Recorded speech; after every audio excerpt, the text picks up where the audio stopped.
In this video, we take you on a tour of the Norwegian Escape, plus we review the Caribbean cruise that we took aboard the Escape, so be sure to listen all the way to the end. But first, let's start by talking about the boat. The boat was built in 2015 but was completely refurbished in 2022. It's a big ship registered at 164,998 gross ton, with room for 4,266 guest passengers and 1,733 crew members, with an overall length of 326 meters and 55 meters at its widest point. The Escape also features 5 complimentary restaurants, 11 a la carte restaurants, 14 bar and lounges, as well as many other activities available on board. So let's take a tour of the various decks. Let's start with deck number 5. Not much to see on deck number 5, which includes a few rooms at the front of the boat. There's also Goopy's Nursery, a playroom where parents can play with their children aged 6 months to 3 years. There's also Splash Academy, a day club for children aged 3 to 12. And finally, there's a private taste restaurant room from the floor above. Deck number 6. Let's start this time at the rear of the boat. Completely at the back, there's a small area for the photo studio. Then we come to the mixed bar, which is flanked by 2 restaurants, the Savor and the Taste. Both are full service, all-inclusive restaurants. Both offer the same menu, which changes daily. We then cross the first section of the art gallery, only to arrive at what is known as the 678 Ocean Place, since the 3 decks are connected by this staircase, and we can see the enormous chandelier in the central place. On one side we find Le Bistro, a French a la carte restaurant, and the Teppanyaki, the Japanese restaurant. On the other side is the Headliner Comedy Club, which always puts on several shows during the week.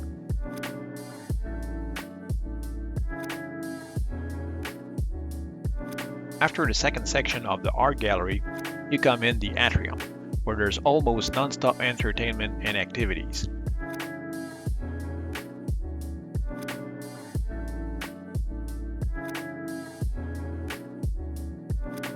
The atrium bar and the atrium cafe are also located here. This is also where you will find the guest service, as well as counters for excursion and other information on NCL cruises. Towards the front of the boat is the Supper Club, an intimate theater offering a variety of musical performances. There's also a small library with chess tables and several meeting rooms.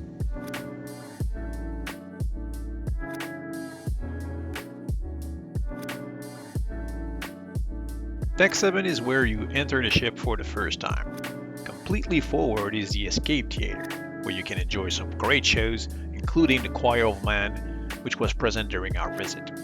The theater has its own bar, which is open during shows. Then there's Ocean Bar and Grills, an Irish-style pub open 24 hours a day with good draft beer and pub-style food. There are also pool tables, some video games, skills-based game, and a bowling alley. Toward the center of the boat is the casino, with gaming tables and slot machines on either side of the mega chandelier at 678 Ocean Place.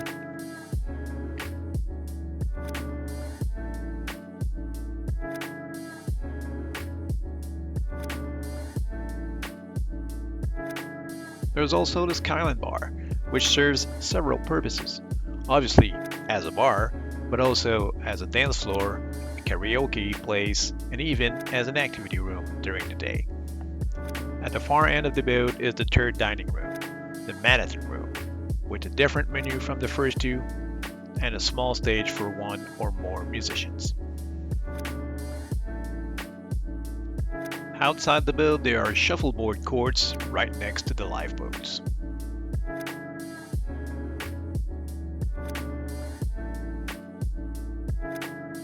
Deck 8 is the last deck of the 678 Ocean Place, and it's got a lot going for it. In addition to some of the rooms at the front of the boat, there's a District Brew House, an 18 and over pub offering an impressive selection of cask ales, 24 to be precise. There are also beer tasting during the day, and bar games and live music available for the evening. On the other side is the Food Republic restaurant, offering cuisine from all over the world with a superb view. Continuing toward the center of the boat, we see La Cucina on one side, the Italian restaurant,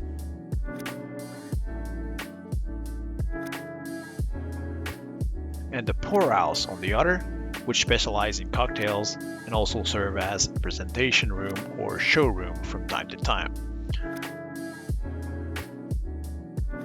Just past the Poorhouse, we find the Tobacco Road Liquor Bar, a lounge-style bar that's popular in the evenings.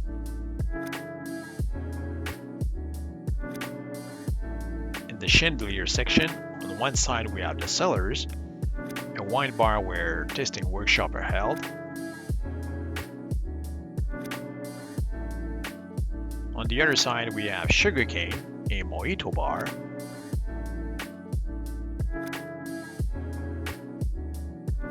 and Pincho, a tapas bar.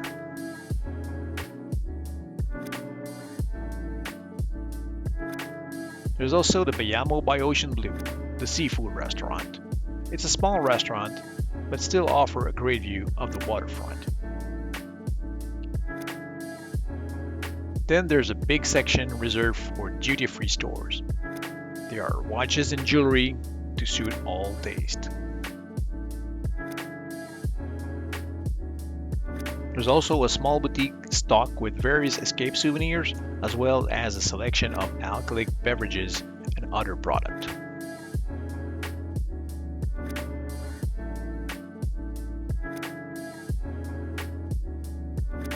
At the far end of the boat, you will find the Prime Meridian, a superb bar right in the middle of two restaurants.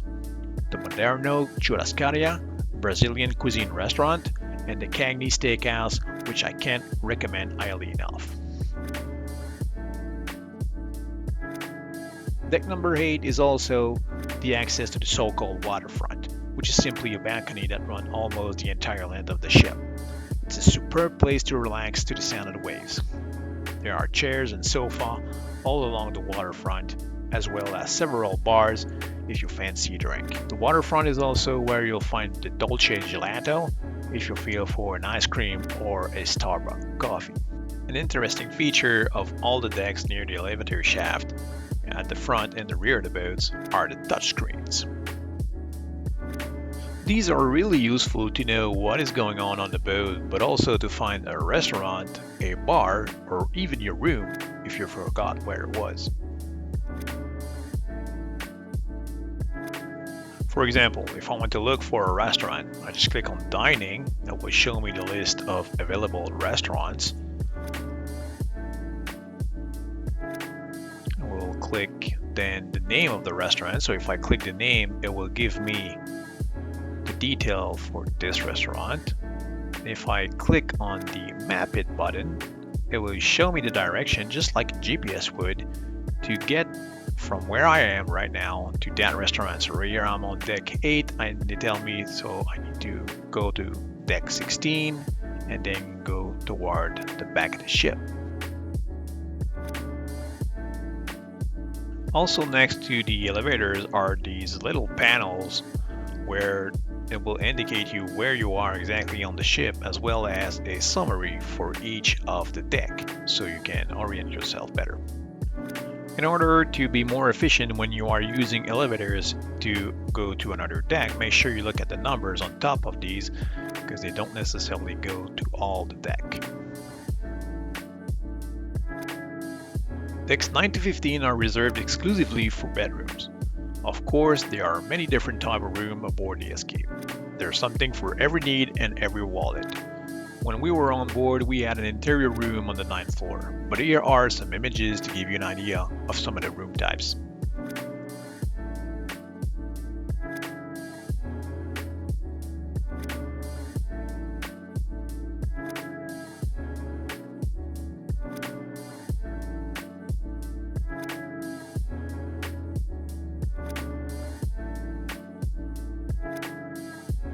Let's move on to deck 16. At At the front of deck 16 is the Mandara Spa and Salon, which is obviously a large spa, but also a beauty salon. There is a thermal room, a salt room, and even a snow room. They also have a gym with a good range of equipment. Midship is the main outdoor area, with the main pool bordered by 2 hot tubs, right next door to the wave bar.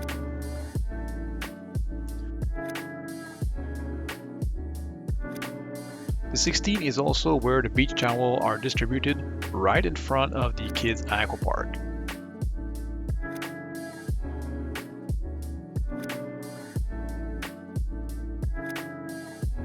There's also the more family-friendly pool bordered by the kids' aqua park and the water slides.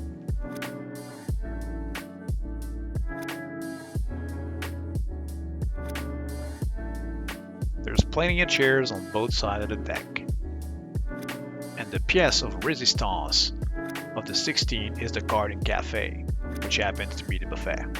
Open for breakfast, lunch, and dinner, there's plenty of variety throughout the week.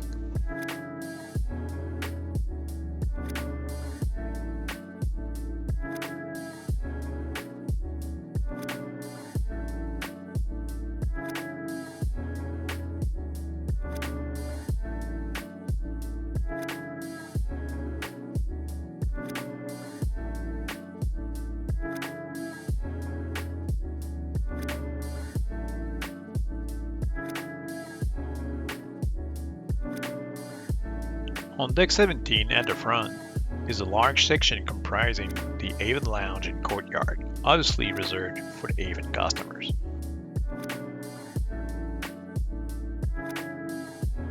In the middle, 17 offers a wide selection of chairs overlooking the activities on the 16th.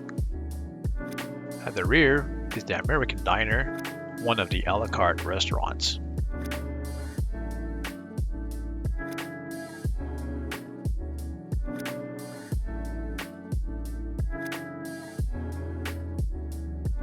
There's also the arcade and the Entourage Club, a room reserved for the 13 to 17 years old and off limits to adults. Finally, there's a Spice H2O, a place reserved for adults who wants to relax. Spice H2O has its own bar and a number of hot tubs. This is also where you'll find the Grotto's waterfall.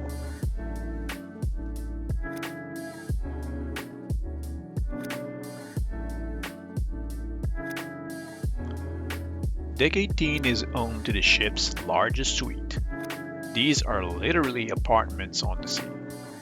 This is also where you will find the Avon restaurant, a private dining area for the Avon guest.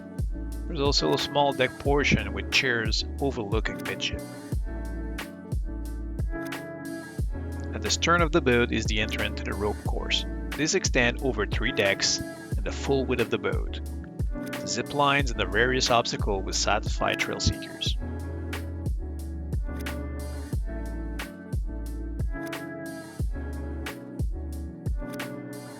There's also a large chess set, a mini golf course,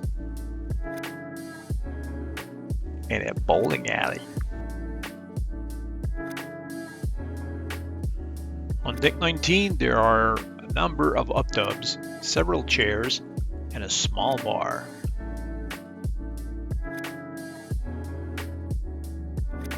There's also the Vibe Beach Club, an exclusive area reserved for those 18 and over, for which a pass must be purchased to gain access. At the rear of the boat, there's a basketball court and small soccer nets. Finally, deck 20, the boat's highest point, is simply a sun deck where you can lounge on a big chair.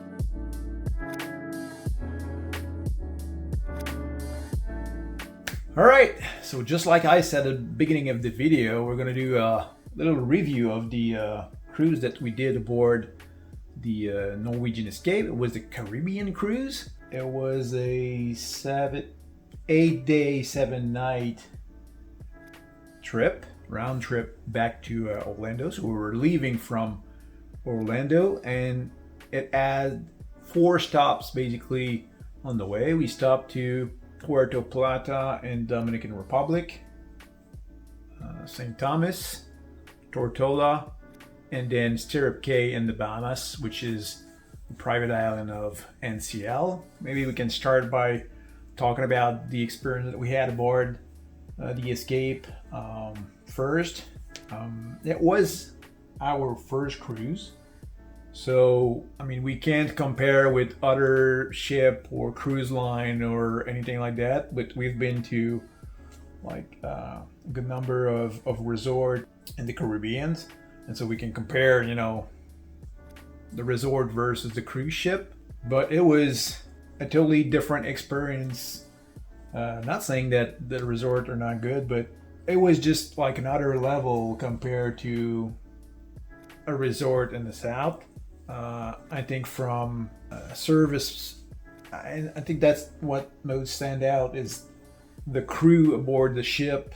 Like the service level that they gave you is just one step above what you see in a resort. From room service or barman or you know, the people in the restaurants, the way that the waiters or even the chef at the buffet or whatever. So like the whole crew was always top notch, no matter where we were on the ship. Mm-hmm. I mean, the room service, we didn't see the guy once, but it felt like it was always there. So every time we stepped in the room, he had replaced something or added something somewhere, and we were never seeing him. Like sometimes one of the day I went in the room with William to get some stuff. I think I went 3 times during the day in the room, and every time there was something replaced or added to the room every time, and it was, you know, top-notch service on the room. It was ridiculous. The food inside the ship is just great. Very good. Very good food. Even the buffet is ridiculous. I mean, the a la carte restaurants are top notch. We only went to the steakhouse. The others are, you know, we've been told that they were great as well.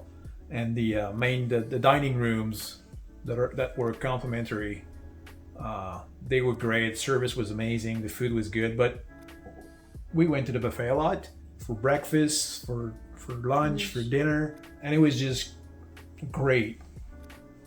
Lots of stuff, good variety, and everything I tried was really good. So food was amazing.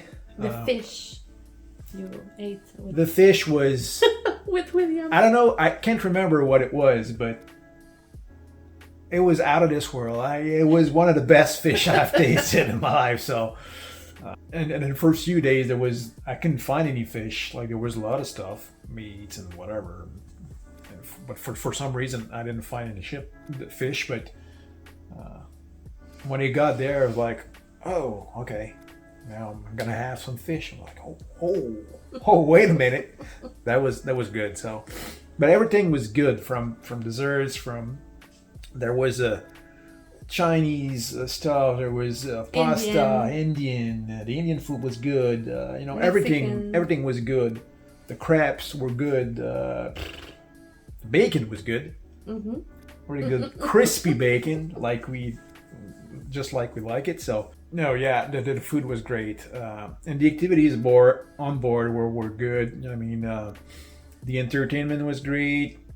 We went to see a couple of shows. 2 shows actually, which was Mahevo or Malevo, I'm not sure how to pronounce it, and the other one was the Choir of Man. There was 2 great shows aboard the ship, and other than that, I mean, the drinks were good. The drinks were good. Sometimes you can have someone put too much of that certain liquor or something, and it ends up ruining the cocktail. But the barmen on the ship were just really, really good. Like it was all around, and even for kids. Mm-hmm. William had a couple drinks, obviously without alcohol, but it was good for him as well. So you had that mango, whatever, Slush, yeah, strawberry. bunch of stuff in there. But there was everything. Again, every drink that we tried, because there was again, lots of stuff that you can drink. Everything was good. So other than that, well, there was obviously a lot of stuff in the boat that you can do, but everything was great. The lounges, the little bar inside, you know, the Tobacco Road liquor bar that was there. We'd like to go there in the evening. It was pretty cozy and cool. So nice place. Like the whole ship was really great to be in. The destination as well, as part of the Caribbean cruise, were great as well. Like I said, we stopped in Dominican Republic first, and we went to Ocean World, which is like I don't know, water, Marine land. yeah, kind of a marine land, like a water, dolphin and dolphin stuff. That is dolphin and seal. I think they had a couple water species that they do show or stuff with, and there's sliders, pools. You can go in the sea a little bit as well. So we went there. It was great.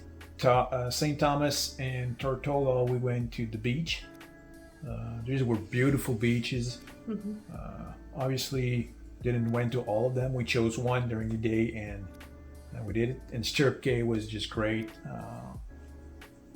Beautiful beach, and it's part of the ship. So everything that you want to drink is free. Everything that you eat is free because it's supplied by the cruise line. The other places, other than the Bahamas, well, you were basically on your own when you get out of the ship, and if you want to eat or drink something, well, you gotta make sure that you have cash and you gotta pay for it. So the locations were great. The only thing that I have about the location is the time spent on those locations. So we had 4 stops, and it was like what, 5 hours, 6 hours. 5 or 6 hours each. So it was a quick in and out. Like you had time to do something, obviously, but I would have maybe Appreciate a day. a full day. day. Maybe one less stop, like 3 stops instead of 4, and have more time on each to spend on each places. Because I mean, when we went to Ocean World in Dominican Republic, it was like a quick in and out for us because we felt like we were rushed. Didn't had time to really appreciate or enjoy the time that we were there enough, because we have to think, hey, we need to get in the bus back in I don't know, that time, so that they brought us back to the pier, and then we're able to get back on the boat. And at the other places, that's the only thing that we did organized. The other location, the St. Thomas and Tortola, we just took a taxi at the pier, and then he drove us with a bunch of other people to the beach that we chose that we wanted to go. But you got to remember again that you need to travel back to the boat and make it in time, just so that the people don't wait after you, the boat don't wait after you, or that you just simply don't miss the boat. So, and that's never been an issue for us, but we just felt like at some point we would have spent more time on those beaches, or doing this and there, doing this and that at those locations, and we just felt a little bit rushed by the timing. And it was like a little bit like you said, 5 or 6 hours each place. But you have to take in the time that you have to get out of the boat get into transportation, get to your destination, spend a little bit of time there, and then gotta do the other way around. So get back into transportation. So if transportation is half an hour to get to your destination, well, it's half an hour back. So that's 1 hour that you lose there, and then you have to, make sure that you don't get hurt, you're not late. Because if they tell you you have to be back in the boat by 2 in the afternoon, you better be back in the boat at 2 in the afternoon. Yes, because if you're not, well, obviously it delays the ship moving to the next location, and everyone will get angry after you. So yeah, other than that, it was great, but we just felt a little bit rushed when we were visiting those places. What else? The first day. Oh, yeah. The first day when we left Orlando, that's one of the things that we were afraid of. Since being our first cruise, we didn't know what to expect. And we were a little bit afraid of, we'll be seasick or something. And we've been told, oh, those ships are so big that you don't feel the movement of the boat. Well, on the first day, when we left Orlando, maybe an hour after leaving Orlando, the ship was moving like crazy, a lot. Like it was doing this, like obviously, like it's not going to the sea, but it was moving a lot, and we had trouble walking straight, and even the crew members, which you expect them to be used to that kind of thing, were having trouble walking straight.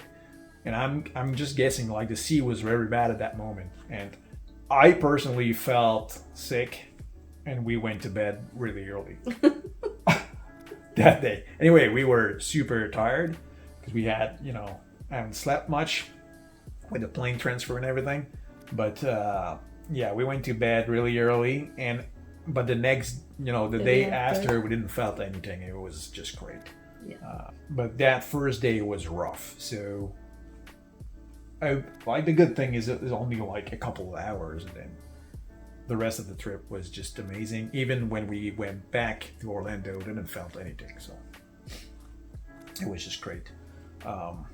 One thing that the bookings, like you need to book for a lot of stuff when you get on the boat. You have to book for if you want to go to a la carte restaurant. A complimentary don't need any reservation, but the a la carte restaurant needs a booking. Shows, if you want to see a show, you need to book. You need to book in advance. So excursion too. Well, yeah, excursion as well. Ideally, because obviously if there's something that you really want to do, you may book it as soon as you can, because the spots are filling up. I mean, there's over 4,000 guests on the boat, so obviously there's limited space in certain spots. So restaurants, I think, is one of the things that is going early. When we went, we only went to the steakhouse there. Because basically, and it was just very good, very, very good, but there was nothing left really other than that would fit into the hours that we wanted to go. Obviously, we were with William, which was 6 at that time, and so we didn't want to go eat at 10:30 in the night. So we didn't want to be in a restaurant too late. So obviously, if you don't have kids, it's less of a problem. But yeah, book in advance as soon as you can. If you want to book a restaurant, or you want to make sure to see a specific show at a specific day and hours or whatever, do it like as soon as you can. If you can do it the first day that you get on the boat, as soon as they open a reservation, go for it. And if you can do it online before even getting on the cruise ship, that's one of the advice that we can give you now that we have went through it.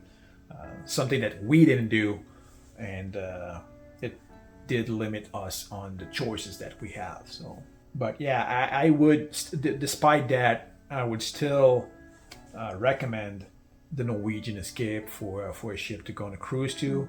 It was a great experience. Like I said, hard to compare with other cruise line or other destination, because it was our only one yet. But we did love the experience, and we'll, probably maybe do it again in the future. So I guess that sums it up. We're very volatile. You know why? Yeah, she doesn't like to speak English, so because she thinks she's not good at it. You think I'm... You say No. I'm not good. That ain't the case. Yeah, I guess that sums it up for the review of the Caribbean cruise aboard the Norwegian Escape. And yeah, we'll see you on the next one. Ciao.